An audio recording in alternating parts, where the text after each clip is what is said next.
안녕하세요. 전 30대 돌싱녀입니다. 전 저를 등에 업고 신분 상승을 꿈꾸던 전 남편님과 사기꾼 덕분에 빨리 이혼할 수 있었는데요. 지금 생각해도 기가 막힌 이야기를 여러분과 나눠보고자 이렇게 사연을 보내게 되었습니다. 저와 남편은 같은 회사 동료였어요. 남편은 회사 내에서도 유명한 사람이었어요. 외모면 외모, 키, 성격, 업무 능력까지 두루 갖춘 남자였죠. 워낙 뛰어나니 당연히 인기가 많을 수밖에 없었고 전 그런 남편에게 눈길도 주지 않았어요. 전 남편에 비해 보잘것없는 외모였기에 오르지 못할 나무를 볼 필요는 없다고 생각했어요. 하지만 남편은 자신에게 관심이 없는 제가 더 눈에 들어왔다며 저의 근처에서 서성이기 시작했어요. 처음엔 왜 저러나 싶었죠. 주변에 남편 좋다는 여자가 한둘이 아닐 텐데 하필 저에게 관심을 보이니까요. 전 적당히 무시하며 지냈고 남편은 생각보다 끈질겼습니다. 제게 관심을 보이는 기간이 길어지자 다른 여자 동료들도 저에게 관심을 보이고 저에겐 수군거림이 따라다녔죠. 저 여자야, 저 여자. 민수씨가 저 여자 좋아한대. 뭐? 정말이야? 왜? 못생겼잖아. 같은 팀원들 말로는 성격이 밝고 구김이 없다고 하더라고. 민수씨는 외모하고 성격 보는가 보지. 그래도 얼굴이 좀 많이 아니지 않아? 이런 수군거림이요. 전 제가 예쁜 편이 아니란 걸 알고 있었기에 그 정도 수위의 대화는 대수롭지 않았지만 저에게 쏠리는 관심 자체가 불편했어요. 그래서 남편에게 한마디 해야겠다 싶었죠. 저기 민수씨, 요즘 저한테 왜 그러세요? 왜 자꾸 제 주변을 서성이시냐고요. 민수씨가 계속 그러시니까 사람들이 자꾸 수군거리잖아요. 저 불편해요. 그 생각까진 못했는데 죄송해요. 그런데 수군거리는 게 문제는 그냥 저랑 만나주시면 되잖아요. 그러면 다들 축하해 줄 텐데요. 네? 저랑 사귀자고요. 저 은혜씨 좋아합니다. 진지하게 만나보고 싶어요. 왜 하필 저예요? 제가 딱히 민수씨한테 관심이 보인 것도 아닌데요. 민수씨 인기 많잖아요. 주변에 민수씨 좋아하는 여자가 한둘이 아닌데 저한테 이러시는 게 사실 이해가 되지 않네요. 그런 점이 좋았습니다. 사실 말씀하시다시피 제 주변에 여자 많죠. 많은데 단 한 번도 눈길이 간 적이 없었습니다. 그런데 은혜씨는 달랐어요. 저한테 눈길 한 번 주신 적이 없었는데 제 눈길이 계속 은혜씨를 쫓고 있더군요. 제 마음이 이렇습니다. 생각보다 은혜씨를 많이 좋아하고 있어요. 그러니 제 마음 좀 받아주시면 안 될까요? 참 웃긴 일이었어요. 전 사실 잘생긴 사람보다 저와 유머 코드가 맞는 남자를 좋아했거든요. 그런데 남편이 고백하는 순간 얼굴에 후광이 비치더니 저도 모르게 좋아요라고 대답해버린 거 있죠? 이렇게 남편과 전 연인 사이가 되었어요. 하여튼 저와 남편은 1년 넘게 연애를 하다 2년이 가까워지던 때 결혼을 했어요. 소위 인물값 한다고들 하던데 남편은 전혀 그렇지 않았어요. 잘난 척은커녕 겸손히 몸에 밴 사람처럼 참 따뜻하고 다정했죠. 그런 남편을 보며 결혼 결심까지 하게 되었던 것이고요. 꽤 부유했던 친정과는 달리 시댁은 넉넉한 살림은 아니었어요. 그래서 저희가 결혼을 알렸을 당시 주변에선 친정 재산 보고 접근한 거 아니냐는 말이 나오곤 했지만 정확히 반반 결혼을 하며 그 말들을 쏙 들어가게 했죠. 물론 남편이 권했고요. 자기야, 내가 지불해서 가면 좋겠지만 자기도 알다시피 내가 모은 돈도 그렇게까지 많진 않고 집에서도 도와줄 형편이 안 돼. 그래서 하는 말인데 우리 반반 결혼 어때? 반반 결혼? 좋지. 사실 부모님께서 집 해주신다고 했는데 난 도움받기 싫어서 좀 고민스러웠거든. 아 뭐? 그건 절대 안 되지. 나도 반대야. 우리가 돈을 못 버는 것도 아니고. 사실 지금 당신한테 반반으로 하자는 것도 나 너무 미안해. 반반하는 게 뭐가 미안해. 그럼 우리 양쪽 집 도움 받지 말고 우리 힘으로 해결하자. 이해해줘서 고마워. 이렇게 저희는 돈을 합쳐 집을 마련하고 혼수도 마련했어요. 물론 대출도 조금 받았어요. 워낙 적은 금액이라 대출은 금방 갚을 수 있었죠. 결혼 생활은 행복했어요. 남편은 집안일도 나서서 함께했고 전혀 싸울 일이 없었어요. 다만 문제가 있다면 정확히는 어머님이 문제였어요. 저희는 공동 생활비를 제외하고 각자 돈 관리를 했기에 양가 부모님의 용돈은 각자 알아서 주기로 합의를 봤어요.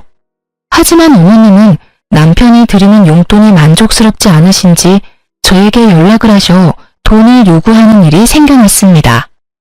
돈만 요구하면 다행이었죠. 그날은 더 과한 요구를 하더라고요. 아가, 바쁘니? 통화할 수 있니? 네, 어머님. 말씀하세요. 무슨 일 있으세요? 다름이 아니라 입을 옷이 하나도 없어서 주말에 백화점 가려고 그러는데 네 카드 좀 다오. 네? 제 카드요? 그래, 네 카드. 네 카드로 옷 좀 사야겠다. 왜? 싫으냐? 싫다기보단 그이도 그렇고 저도 그렇고 용돈 드렸잖아요. 적은 돈이 아닌데 용돈은 어쩌시고 또 카드를 달라고 하시니 제가 좀 당황스러워서요. 누가 들으면 몇백만 원은 주운 줄 알겠다. 고작 100만 원 가지고 누구 코에 붙이라고? 어머님, 고작이라뇨. 저희도 100만 원으로 충분히 생활해요. 더구나 어머님은 혼자신데 그게 부족하시다뇨. 혼자면 생활비 적게 쓴다는 법이라도 있니? 그리고 내가 이런 말까진 안 하려고 했는데 말이 나왔으니까 하나. 네가 그 완벽한 내 아들이랑 살 수 있는 게 다 누구 덕분인 것 같니? 다 내가 잘 낳고 잘 키운 덕분 아니겠니? 그런 나한테 현금 다발을 가져다 바쳐도 모자랄 판국에 그깟 카드 한 장 주는 게 그렇게 아깝니? 너도 참 뻔뻔하다 얘. 진짜 뻔뻔한 게 누군데 그런 말을 하는지. 그리고 돈 100만 원이 작나요?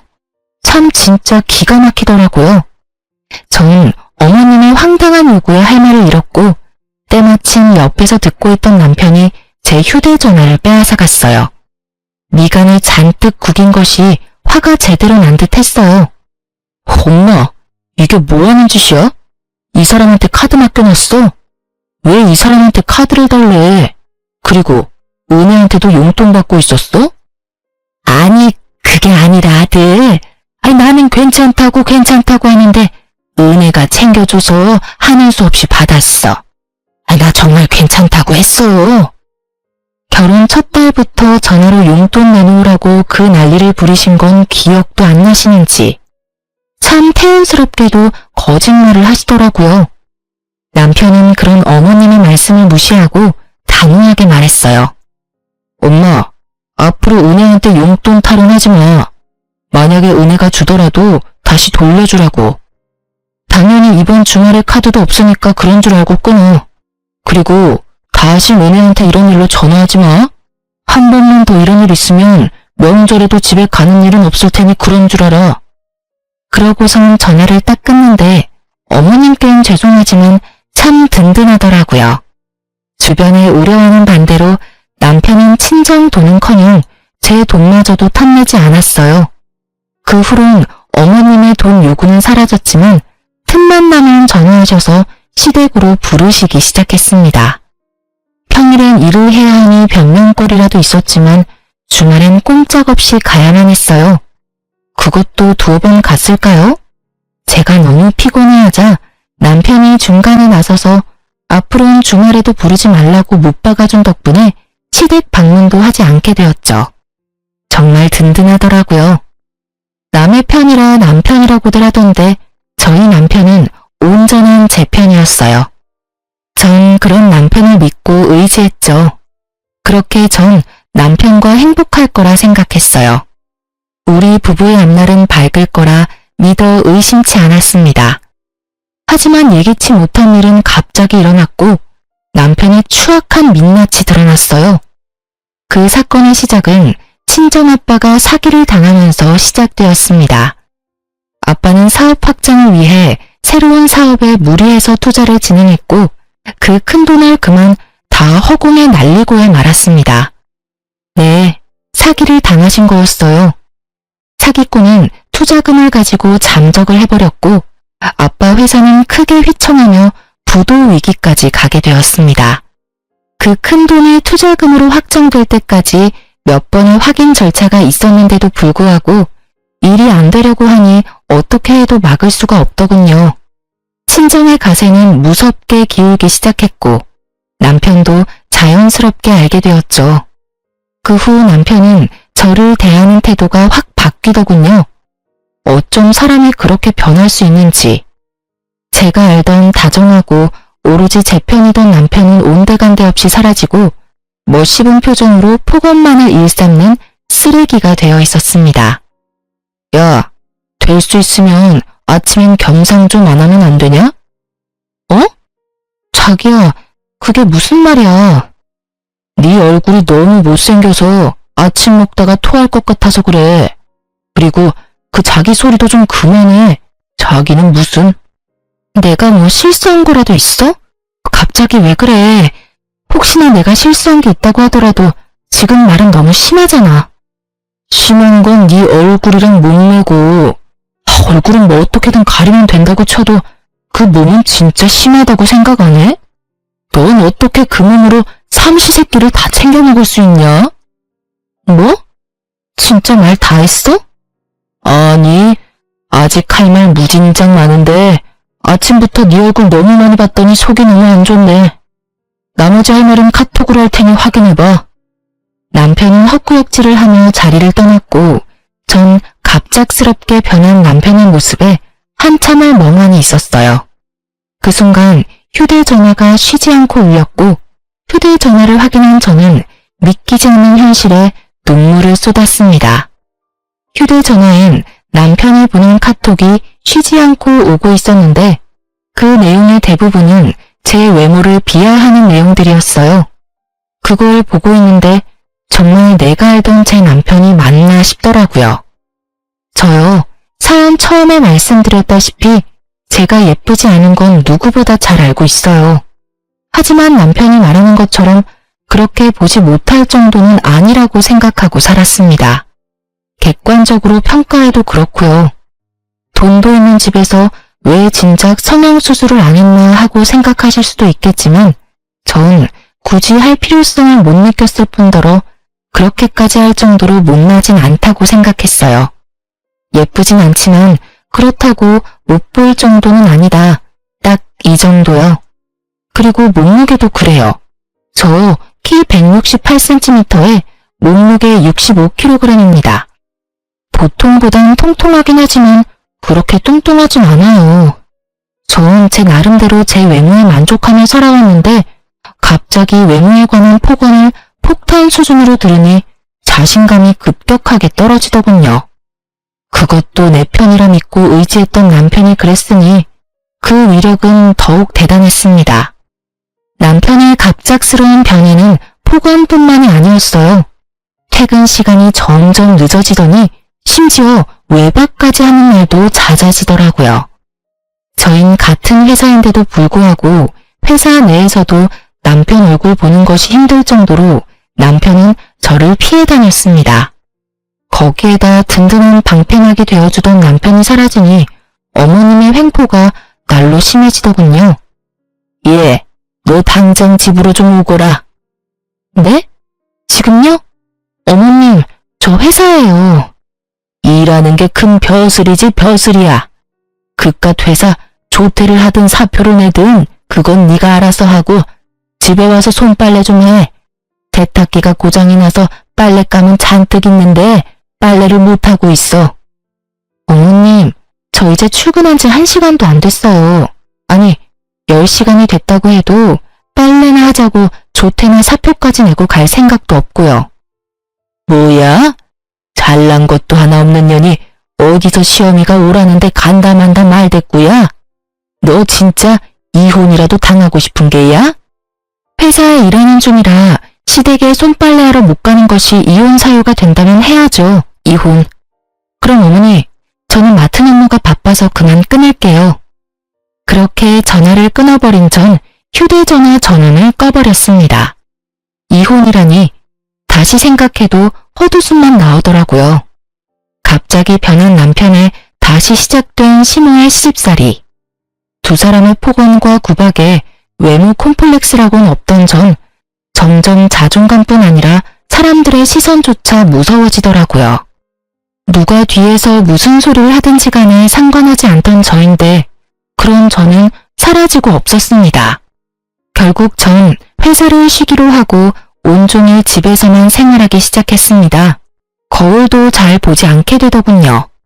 제 얼굴이 진짜 괴물처럼 느껴졌으니까요. 그러던 어느 날 남편은 술에 잔뜩 취해 집으로 들어왔어요.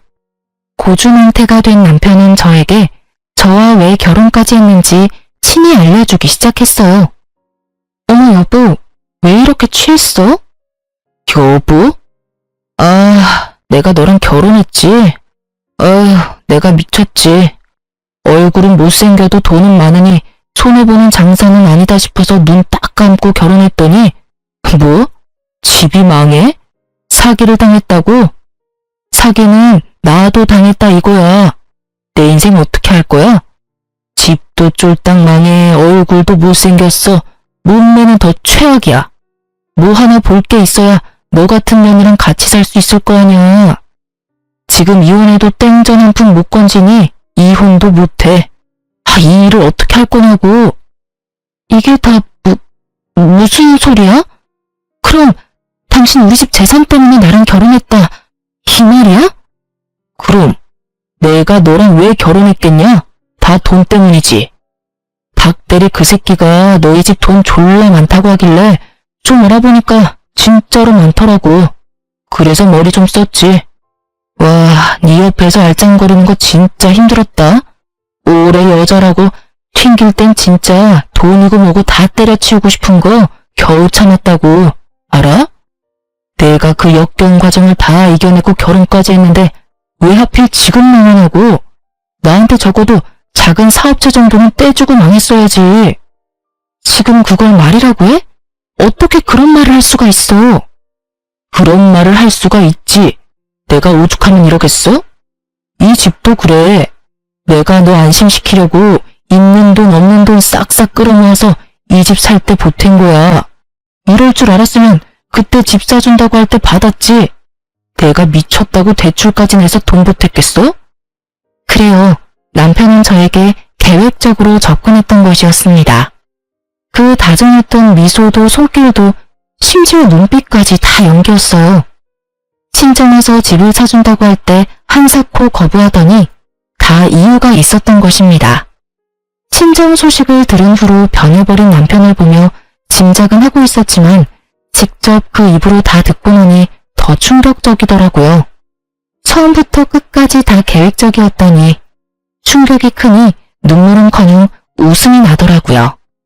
제가 미친 사람처럼 웃으니 남편은 얼굴도 못생긴 게 정신까지 나갔다고 말하며 방으로 들어가 버리더군요.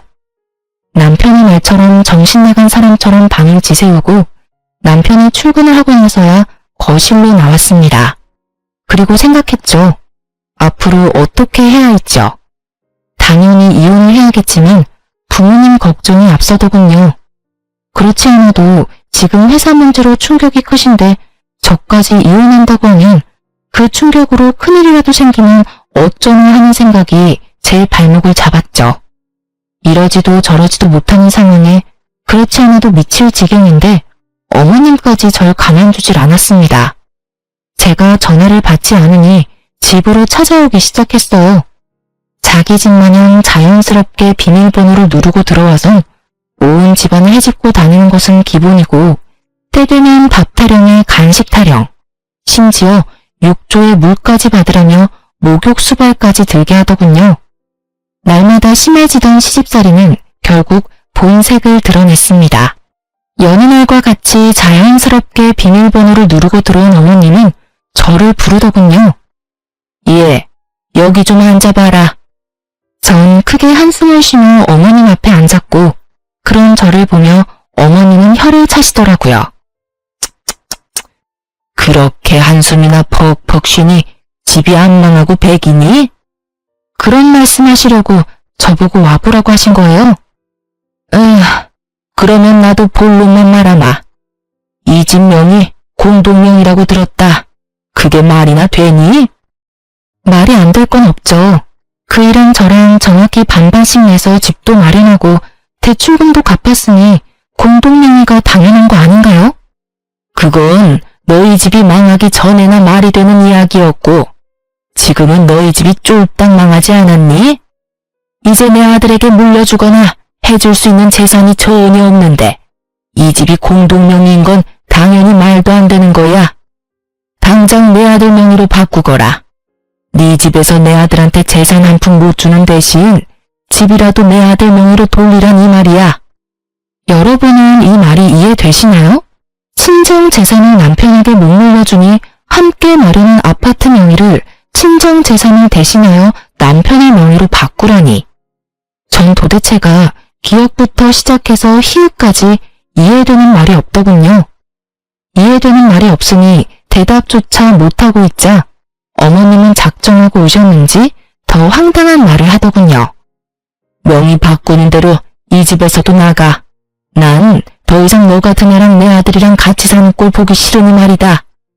그러니까 집도 주고 이혼도 해라. 이 말씀이세요? 얼굴은 그따위로 생겼어도 머리는 좋은가 보구나. 하긴 그 얼굴로 살려면 머리라도 똑똑해야 하겠지. 어머님, 무슨 말씀을 그런 식으로 하세요? 왜? 내가 틀린 말 했니? 내가 이제 와서 하는 말이지만 너 처음 봤을 때 깜짝 놀랐다. 어떻게 그런 얼굴로 우리 민수랑 결혼 마음을 먹을 수가 있는지. 그나마 집에 돈이라도 많다고 하길래 눈 꼭 감고 받아줬더니 우리 아들 앞길에 꽃은커녕 재나 뿌리고 있으니 어머님, 제가 그의 앞길에 무슨 재를 뿌렸다고 그러세요? 집이 쫄딱 망했잖니. 부도 직전이라며. 그러다 부도라도 나면 길거리나 앉을 텐데 그때 이 집에 와서 같이 사니마니 하는 꼴 나는 못 본다. 그러니까 집 명의도 당장 바꾸고 이혼해서 이 집에서 나가렴. 무슨 악담을 그렇게 하세요? 그리고 왜 어머님께서 저희가 이혼할지 말지를 걱정하세요? 내가 네 남편 엄마인데 결정 못할 건 또 뭐니? 하여튼 내 말대로 한다는 걸로 알고 가볼 테니 더는 긴 말하지 말거라. 끝까지 제 속을 다 헤집어놓은 시민은 제가 뭐라 답하기도 전에 집을 나가버리셨습니다. 무슨 이런 경우가 다 있나 싶더라고요. 저에게 한 폭언 증거만 다 모아도 위자료는 제가 받아야 할 판국인데 맨몸으로 집을 나가라뇨. 어머님의 말씀을 곱씹고 또 곱씹고 있는데 진동 소리가 들려왔어요. 전 휴대전화를 확인했고 제 휴대전화엔 아무것도 온 것이 없었습니다. 하지만 그 순간에도 진동 소리가 짧은 간격으로 계속 울리더군요. 전 진동 소리를 따라 몸을 움직였고 그곳엔 어머님의 휴대전화가 울리고 있었습니다. 화면에는 메시지가 오고 있더군요. 상대는 다름 아닌 남편이었고 보이는 내용만 봤을 뿐인데 가관이더라고요. 그러니까 엄마, 더 가혹하게 구박하란 말이야. 더럽게 치사해서라도 다 포기하고 나가도록. 단번에 알 수 있었죠. 어머님을 뒤에서 조종하는 이가 남편이라는 것을요. 전 이제 더는 받을 충격도 없다는 생각이 들었고 어머님의 휴대전화를 확인했어요. 무엇을 보게 되든 지금보다 더 충격적일 순 없다는 생각이 들었죠. 하지만 제 남편은 제 생각보다 더 심각하게 인간 이하였습니다. 문자 메시지 하면 온갖 치졸한 대화들이 많았는데 그중 가장 충격적인 것이 저희 집에 오시기 바로 직전 나눈 대화였어요. 거기엔 남편의 긴 장문의 문자가 있었는데 그 내용은 저에게 더 큰 충격을 주기에 모자람이 없었죠. 엄마, 사실은 내가 여자가 생겼어. 이 여자도 엄청난 부자인 것 같더라고. 친정도 잘 사는데 이 여자도 능력이 좋아. 망할 일도 없어 보이고 심지어 얼굴도 엄청 예쁘다고. 나도 이제 그 매주 같은 얼굴 말고 예쁜 여자랑 살고 싶어. 지금 만나는 여자는 나 유부남인 것도 몰라서 빨리 빨리 이혼하고 서류 정리해야 한단 말이야.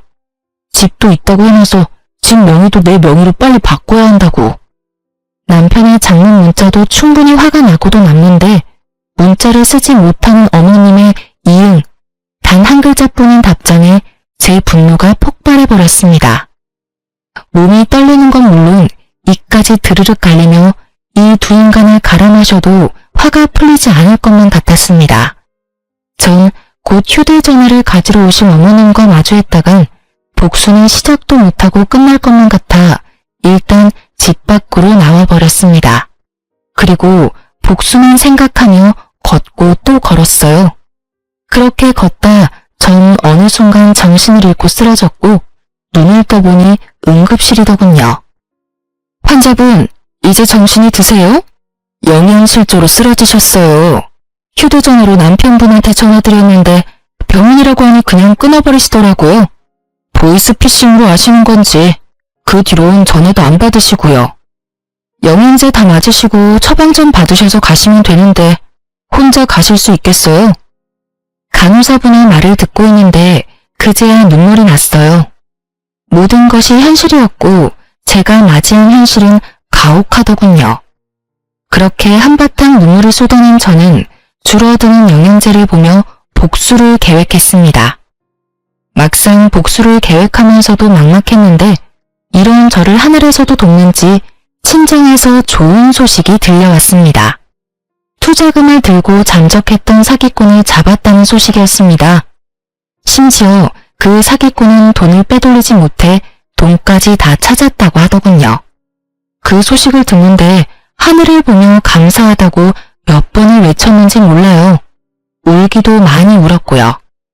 이제 남은 것은 복수를 시작하는 것뿐이었습니다. 전 일단 부모님께 모든 사실을 알렸습니다. 모든 사실을 아신 부모님은 크게 분노하시며 남편을 가만두지 않겠다고 난리가 나셨지만 전 제가 알아서 복수할 수 있다며 부모님을 진정시켰어요. 그러면서 한 가지 부탁을 드렸어요. 남편에게 전화해 사기꾼을 잡았다고 한마디만 해달라고요. 아빠는 끓어오르는 화를 누르시고 그렇게 하겠다고 하셨고요. 전 집으로 돌아왔고 남편놈이 들어오기까지 기다렸어요. 아빠와 통화를 했는지 12시가 넘어야 들어오던 놈이 일찍도 들어오더군요. 여보, 나왔어. 아무 일도 아무 짓도 한 적 없다는 듯 절 여보라고 부르는 남편놈을 보는데 온몸에 소름이 쫙 돋아서 혼났습니다. 저 정도면 정말 연기대상감이란 생각밖에 들지 않더군요.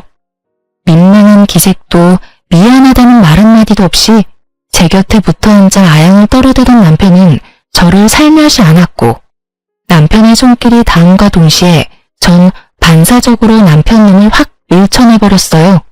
분위기는 한순간에 싸해졌죠. 당신 지금 나 밀친 거야? 설마 내가 요즘 장난 좀 쳤다고 하는 거야? 다 장난이잖아. 내 눈엔 당신이 제일 예쁘다는 거 당신이 더 잘 알잖아. 그럼 알고 말고. 오늘 청소 좀 했더니 땀을 많이 흘려서 그래. 일단 나 좀 씻을게. 오래 걸릴 테니까 먼저 자. 오랜만에 욕조에서 몸 좀 담그고 싶어. 그래. 그렇게 도망친 욕실에서 몇 시간이나 있었는지 모르겠네요. 인기척이 느껴지지 않아 조심스럽게 욕실 문을 여니 남편놈의 코를 고는 소리가 들리더라고요. 저를 기다리다 잠이 든 것인지 소파에서 자고 있는 남편을 뒤로 한 채 안방으로 들어가 버렸어요. 다행스럽게도 남편은 아침이 올 때까지 깨지 않았고 전 편하게 안방에서 잠을 잘 수 있었네요. 다음날부터는 정말 정신없이 시간을 보냈습니다. 남편의 휴대전화에는 잠금이 걸려 있었고 전 그 잠금을 풀지 못했죠. 결국 흥신소를 통해 상간녀의 정보와 외도 증거를 받을 수 있었어요. 전 상간녀에게 당신이 만나고 있는 남자는 내 남편이고 당신을 속이고 당신과 바람을 피우고 있다고 알려줬습니다. 그 여자 제가 미친 여자라도 되는 양 고래고래 소리를 지르고 끊길래 저희 결혼사진과 함께 등본까지 보내줬더니 다시 전화가 오더군요. 그러면 정말 그 인간이 유부남이란 말씀인가요? 전 정말 몰랐어요. 정말이에요. 네, 알고 있어요. 모르고 만나신 거. 그쪽 탓하고 싶은 마음은 없어요.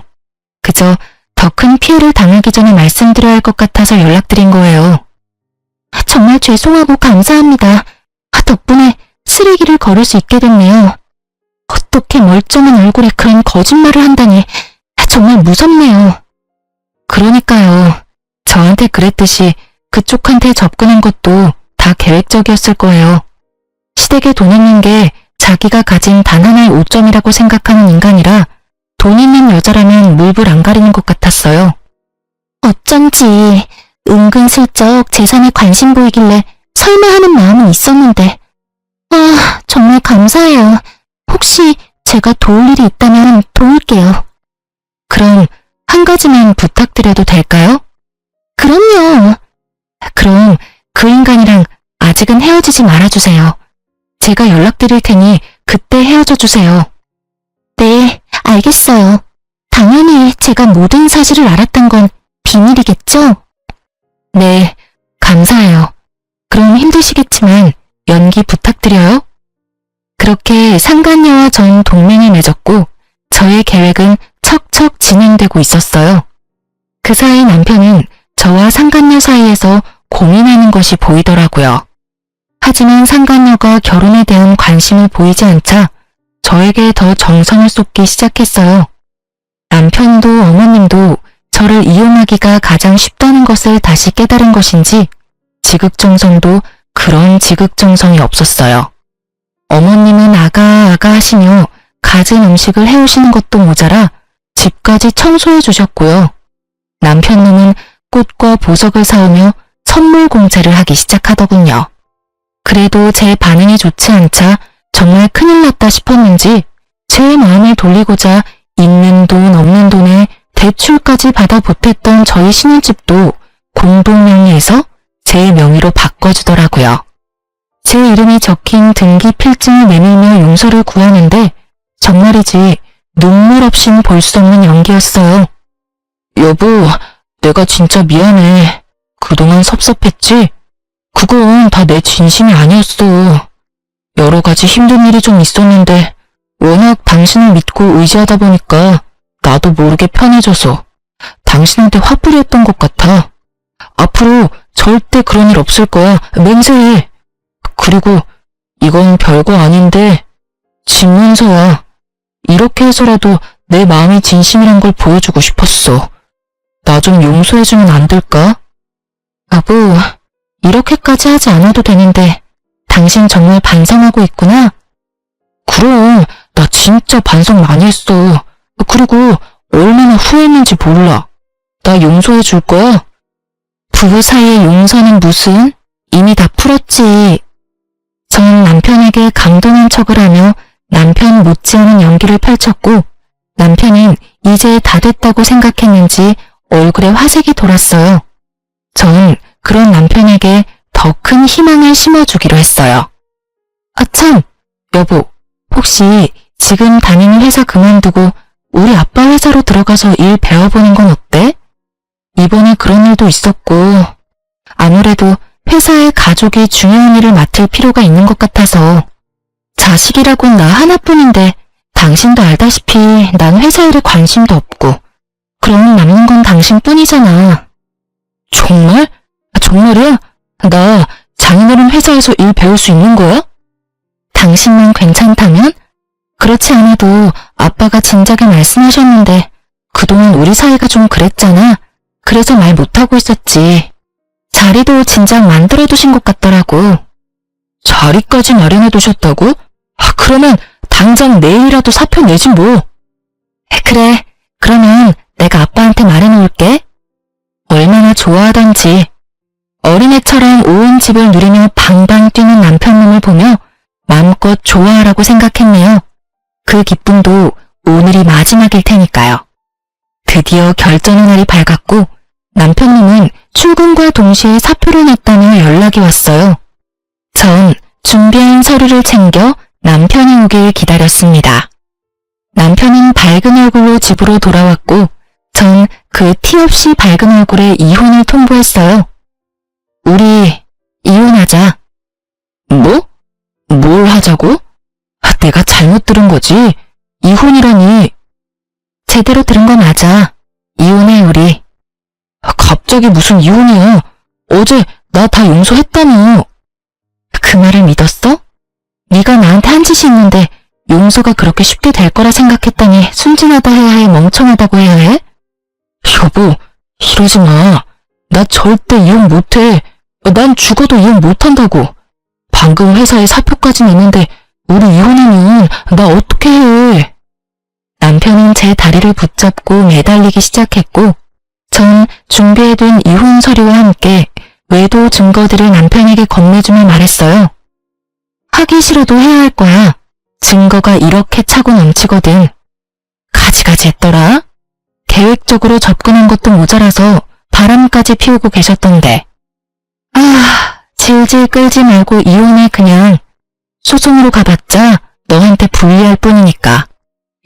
이걸 어떻게... 어떻게긴 당신이 좋아하는 그 돈으로 못할 일이 있겠어? 돈이 참 좋긴 좋아. 돈만 주면 이런 증거쯤은 몇 시간 만에 내 손아귀에 턱턱 들어오니까 말이야. 다 오해야. 내 말 좀 들어봐. 그게 저 여자가 나 일방적으로 쫓아다녔어. 난 좋게 타이름이라 몇 번 만난 것뿐이고. 정말이야. 믿어줘.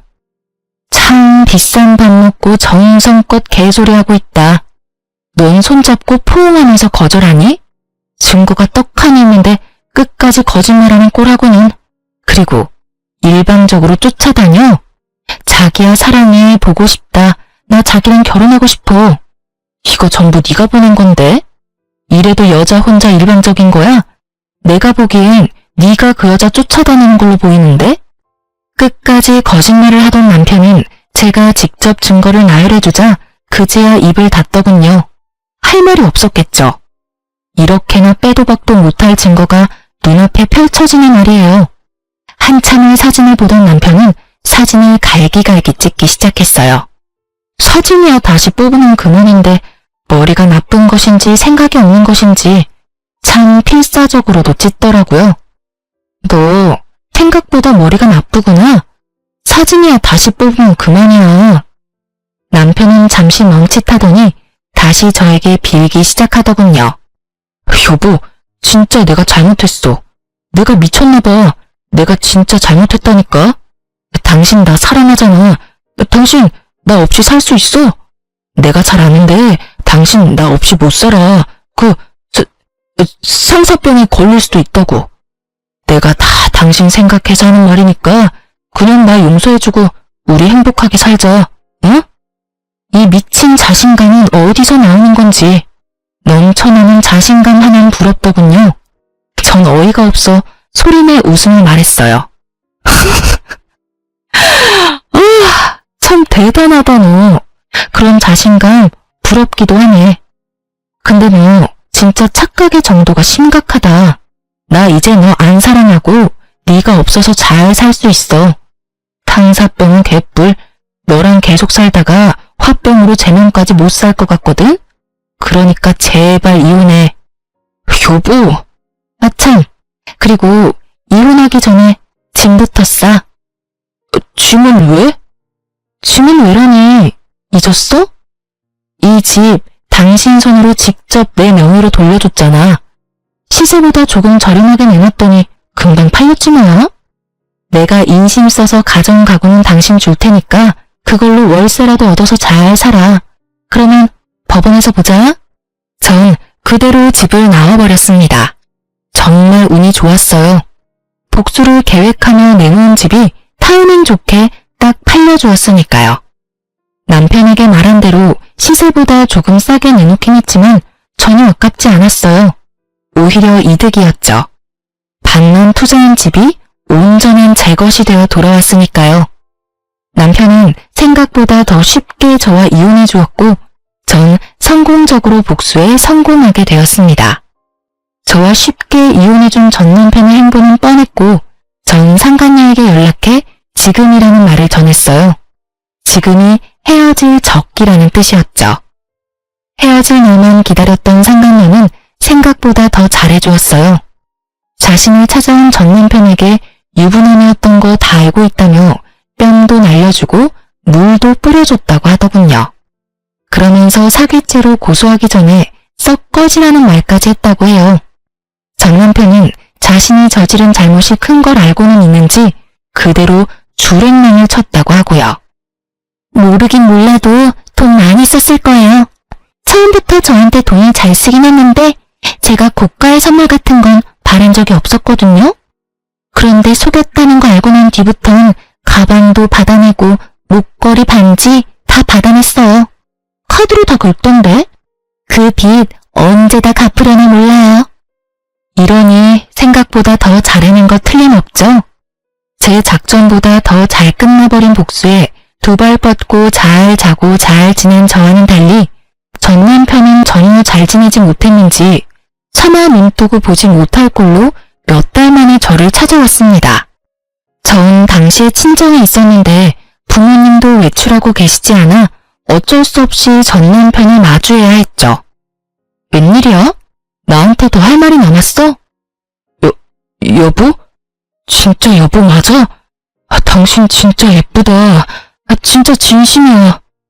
저를 보며 놀라는 전 남편. 그럴 수밖에요.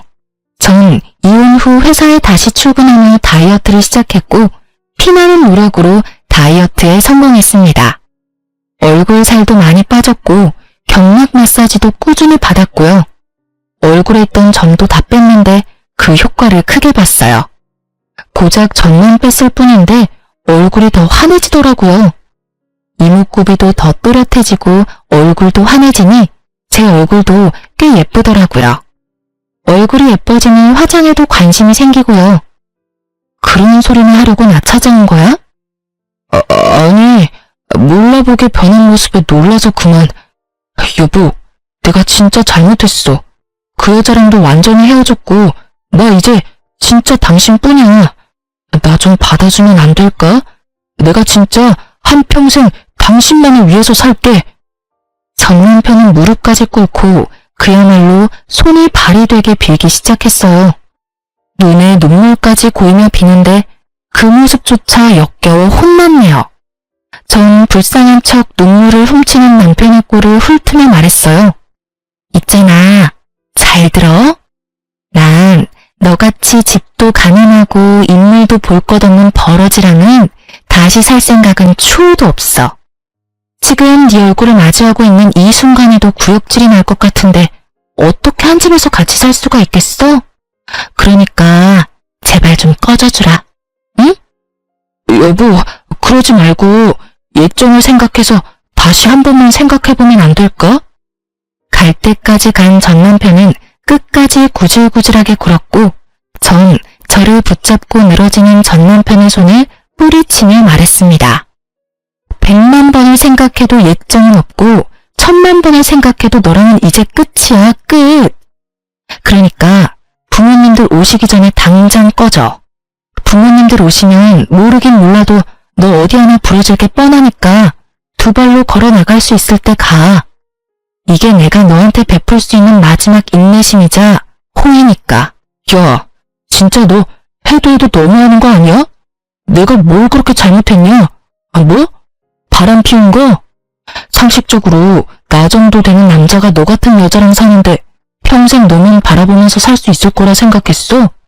당연히 한눈도 판다고 생각하고 결혼했어야지. 아, 그래? 내가 생각이 짧았네. 그렇지? 그래. 말이야 바른 말이라고. 내가 뭘 잘못했어? 다 네가 생각이 짧았던 탓이지.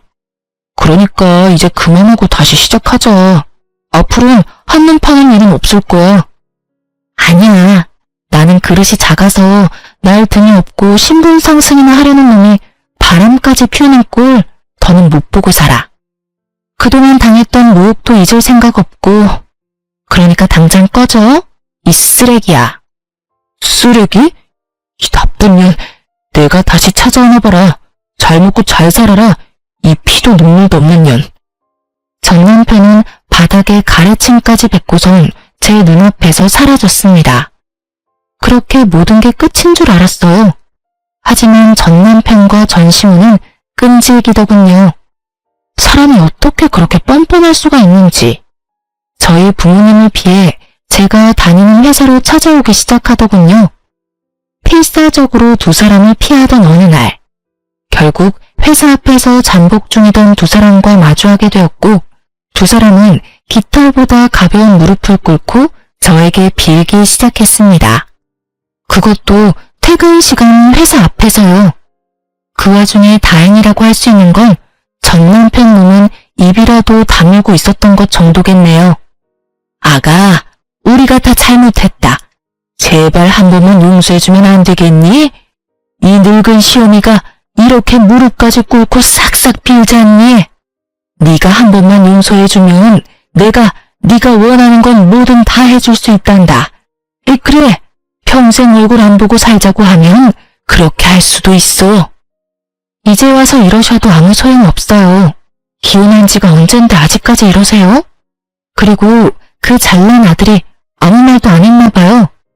일전에 저희 친정으로 찾아와서 저한테 나쁜 년, 독한 년 그러면서 침까지 뱉고 갔는데 마침 바로 옆에 있으니 지금이라도 물어보세요. 저한테 어떻게 하고 갔는지 말이에요. 제 말을 들은 전 시모는 입을 꾹 다문 전 남편의 등짝을 때리더군요. 그 와중에 아들 아픈 건 또 싫은지 짝소리도 나지 않게 때리는 모습이 참 눈물겹더라고요. 야 이놈아, 네가 거길 어디라고 찾아가서 육짓거리야.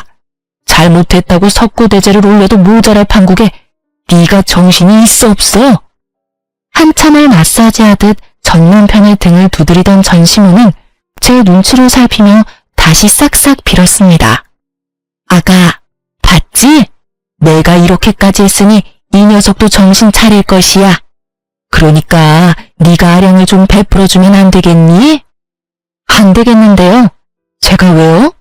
볼 거 하나 없는 집안에 꼬장꼬장한 시어머님, 거기에다 거지근성으로 가득 찬 이놈까지. 제가 미쳤다고 아량까지 베풀면서 인생 망치는 길을 또 가겠어요? 뭐야? 이 년이 진짜 우냐우냐 해줬더니 하늘 무서운 줄 모르고 짓거리는구나. 너 어디 맛 좀 봐라. 갑자기 돌변한 전 시모는 제가 피할 새도 없이 제 머리채를 잡아버리셨어요. 전 너무 당황한 나머지 머리채를 잡힌 채 아무 저항도 하지 못했고, 때마침 그 자리에 있던 저와 친한 동료가 달려와 전 시모를 제지시켜 주었어요. 그리고는 경찰에 신고도 해주었고요. 경찰에 신고하는 소리를 듣고 있던 전 시모와 전 남편은 붙잡혀가고 싶진 않았는지 그대로 도망을 가더군요. 열심히 도망가면 뭐 하나요? 제가 집도 다 알고 있는데요. 저는 출동한 경찰분께 친히 집 주소를 알려주었고, 어머님은 체포되어 경찰서로 가게 되었습니다. 그 고약한 성질 때문에 없는 살림 더 궁핍하게 되셨죠 뭐. 전 결국 회사를 그만두게 되었어요. 그 후론 두 사람이 찾아오진 않았지만 그만두는 게 맞다고 생각하여 그만두게 되었어요. 어차피 그만두고 아빠 회사 일을 도울까 하는 고민도 있었기에 아쉽거나 그러진 않았네요. 퇴사를 한 후 전 바로 아빠 회사로 출근할까 싶었지만 그간 일도 많았으니 좀 쉬는 것이 어떠냐는 부모님의 권유에 그러기로 했어요. 요즘은 여러 가지 취미 생활을 하며 제대로 휴식을 취하고 있네요. 덕분에 이렇게 사연도 쓸 수 있게 되었고요. 요즘 전 몰라보고 예뻐진 외모 덕분에 주저앉았던 자존감과 자신감도 생기고 성격도 전보다 더 밝아진 것이 느껴져요. 만약 그때 아버지가 사기를 당하지 않으셨다면 전 어떻게 됐을까요? 아마 아무것도 모른 채 전 남편에게 아빠가 피땀 흘려 키운 회사를 홀딱 뺏기고 버려지지 않았을까요? 정말 밑바닥까지 가봐야 진정한 친구를 알 수 있다고 하더니 그 말도 틀린 말은 아닌 것 같아요. 앞으로 또다시 결혼하게 될지는 모르겠어요. 하지만 단 한 가지 확실하게 이야기할 수 있는 건 누구에게도 휘둘리지 않고 나 자신을 더 사랑하며 살아갈 것이라는 점이에요. 쓰다 보니 많이 길어진 것 같은데 지겹진 않으셨는지 모르겠네요. 그럼 전 이만 물러가 보겠습니다. 저의 긴 사연 들어주셔서 감사합니다.